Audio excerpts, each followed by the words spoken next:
datang. Bagian ini menunjukkan perubahan sifat dan mental yang dialami oleh Rod secara perlahan, di mana ia mulai melihat dirinya sendiri sebagai seorang pembunuh kejam yang tidak berperasaan. Di sisi lain, setelah berhasil membunuh Joseph, biarawati Philippa mengambil kembali buku ritual milik biarawati Madeline yang dicuri dan mengunjungi rumah Joseph untuk berusaha membujuk Rod agar pulang menemui ibu kandungnya di Eagle Junior High School. Selama 10 tahun penuh, mulai dari tahun 1955 sampai 1965, biarawati Madeline mengirimkan satu surat tiap tahunnya yang ditujukan pada Rod, berisi pengungkapan rasa rindu dan permohonan agar Rod kembali padanya.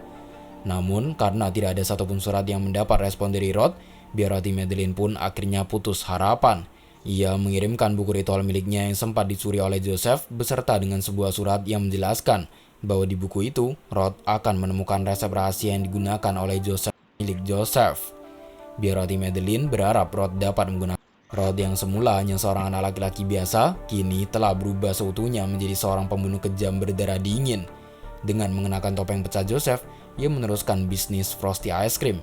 Namun, tujuan utamanya bukanlah untuk menjual es krim, melainkan membalas dendam perbuatan teman-teman sekelasnya yang kerap kali menghina tubuh gemuknya. Selain itu, Rod juga sangat membenci anak berbadan gemuk karena mereka membuatnya teringat kembali akan kesengsaraan yang ia alami saat masih kecil. Selama beberapa dekade, ia telah merenggut banyak nyawa anak-anak gemuk, yaitu dengan cara membekukan mereka menggunakan gas beku yang ada di dalam topengnya, sebelum kemudian mengurung mereka di dalam sebuah kandang kecil dan memasukkannya ke dalam ruang ekstraksi, ruangan khusus yang digunakan untuk membuat es krim spesial.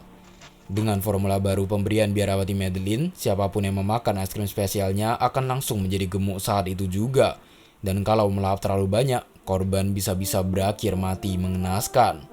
Dengan kata lain, es krim spesial versi Rod jauh lebih berbahaya daripada es krim spesial versi Joseph. Apalagi salah satu bahan yang digunakan dalam es krim spesial versi Rod adalah anak-anak. Sampai saat Rod sudah berusia sekitar 40 tahunan, ia menangkap seorang bocah gemuk bernama Charlie. Dan tidak hanya ini, diketahui oleh sahabat Charlie bernama Jay Brown. Kisah es krim bermula di sini, berkisah tentang usaha Jay Brown dan teman-temannya, diantaranya adalah Charlie, Liz, dan Mike. Dis coklat hazelnut. Dis coklat lembut berpadu dengan es krim coklat dan hazelnut creamy dalam kon renyah. Halo guys, kembali lagi di channel Drum dan selamat datang di Plot Ice Cream 8 Final Chapter. Berperan sebagai babak penutup Ice Cream Saga, Ice Cream 8 yang rilis pada tanggal 15 Desember tahun 2023 untuk Android dan iOS melanjutkan kisah Ice Cream 7 secara langsung. Selain itu, sosok Evil Nun juga akan terlibat dalam game ini. Kami sendiri menyarankan kalian untuk menonton video plot Evil Nun dan Ice Cream series terlebih dahulu. Sudah kami buatkan playlist khususnya.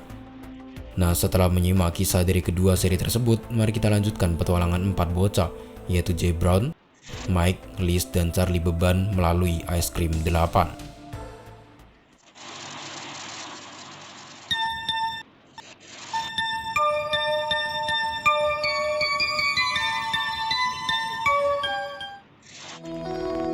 Hello. You're calling to the Spokane Police Department. How may I help you?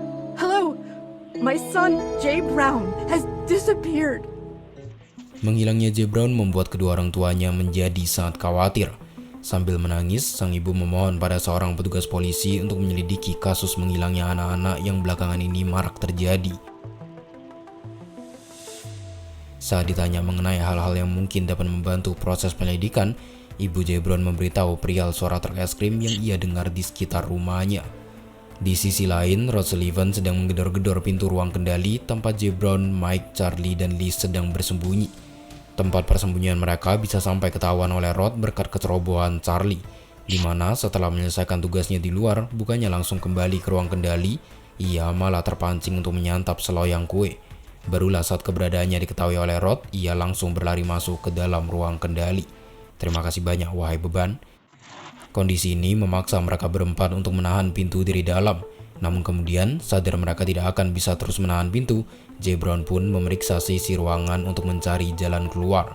Mendapati saluran ventilasi tersembunyi di bawah sofa, ia segera menggeser sofa dan membuka penutup saluran menggunakan linggis. pada akhirnya membawa mereka keluar dari ruangan itu. Charlie, I think I found a way out. Come this way, quick. Jay, where are you going? The ladies go first. Well. Tanpa ada siapapun yang menahan pintu, Rod akhirnya berhasil membobol masuk. Namun, perasaan bahagianya seketika berubah menjadi kemarahan ketika ia melihat bagaimana keempat bocah yang hendak ditangkapnya sudah kabur melalui saluran ventilasi. Sembari mengungkapkan perasaan kesalnya, di mana kali ini ia sudah kehilangan motivasi untuk menjadikan para bocah sebagai resep es krim spesialnya, Rod mengaktifkan sistem keamanan sisi pabrik, seketika menutup semua jalan keluar yang ada. This has become personal. Oh, I wasn't planning on resorting to this, but party's over, bastards.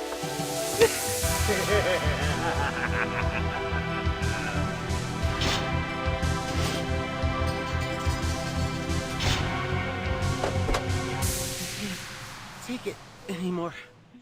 Jay Brown dan kawan-kawan bersembunyi di dalam bak belakang mobil van milik Rod Sullivan, dan mendengar suara keributan dari luar. Mike sadar akan apa yang terjadi, bahwa Rod sudah menutup semua jalan keluar. Beruntung dalam perjalanan menuju van, ia menemukan sebuah peta yang mungkin dapat membantu mereka.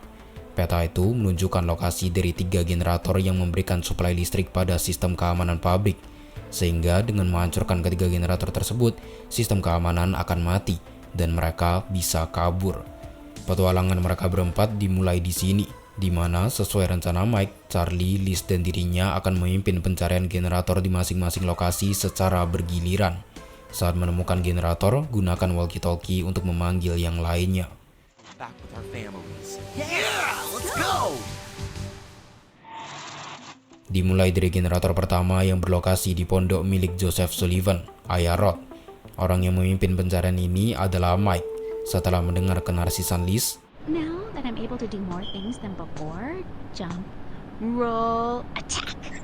Do I have ninja blood? A sexy ninja blood, of course? Mike keluar dari bak belakang mobil van untuk mencari pondok Joseph. Tempat dia disambut oleh Evil Nun yang kebetulan sedang berada di halaman pabrik, hendak mencari Rod, anaknya. Evil Nun terkejut melihat Mike, dan untuk melampiaskan kekesalannya melihat perawakan Mike yang sangat cabi, ia pun ingin memukul Mike menggunakan palunya. That ugly creature like you can't be my baby, so I'll smash you with my hammer! Bukan hanya Evil Nun, di area perairan juga ada krokodil, buaya peliharaan Rod yang sangat ganas. Berbeda dengan Evil Nun yang masih bisa dilawan balik, bila Mike tertangkap oleh krokodil, game akan langsung berakhir. Kondisi ini memaksa Mike untuk mengelilingi area halaman pabrik sembari menghindari pantauan Evil Nun dan krokodil sekaligus. Mengikuti papan petunjuk, ia akhirnya berhasil menemukan pondok Joseph tempat sebuah generator berada, sehingga dengan segera Mike menggunakan walkie-talkie untuk memanggil teman-temannya. Setelah semuanya berkumpul di sana, ia melanjutkan tugasnya dalam menghancurkan generator. Generator itu ditenagai oleh beberapa menara yang berada di sekitar area hutan, mengharuskan Mike untuk membuka gerbang menuju hutan. Masalahnya, kunci yang diperlukan untuk membuka gerbang dikaitkan di sebuah batang kayu di area perairan, membuatnya mustahil untuk diambil saat masih berada di bawah pengawasan krokodil. Nah, untuk mengalihkan perhatian krokodil, Mike mencari 3 telur buaya di sekitar halaman yang kemudian ia letakkan satu persatu di sarang buaya. Satu dari 3 telur tersebut ia dapatkan dari Liz. Terkumpulnya 3 telur di sarang buaya sukses mengalihkan perhatian krokodil, memberikan Mike kesempatan untuk mengambil kunci gerbang. Memasang kunci itu pada mesin kendali, gerbang menuju hutan pun terbuka. Namun, Mike sadar bahwa menelusuri area hutan dengan berjalan kaki akan membahayakan dirinya, sehingga ia berencana untuk mengendarai mobil van milik Rod. Dan karena pintu garasi terkunci oleh sebuah mekanisme, ia bergegas kembali menuju pondok untuk mengambil sebuah senapan. Setibanya di pondok, Mike mendapati seseorang telah mengambil senapan, dan menjadi jelas bahwa orang itu adalah Jay Brown ketika ia tidak menemukan Jay Brown di dalam pondok. Berkeliling di sekitar halaman, Mike akhirnya menemukan Jay Brown yang sedang membawa senapan, mengaku bahwa ia ingin melakukan investigasi.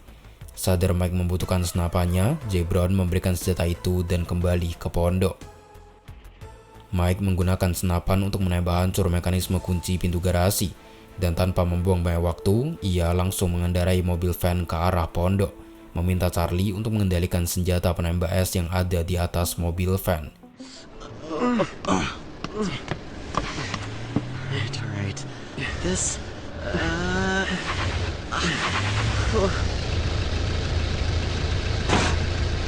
Let's go!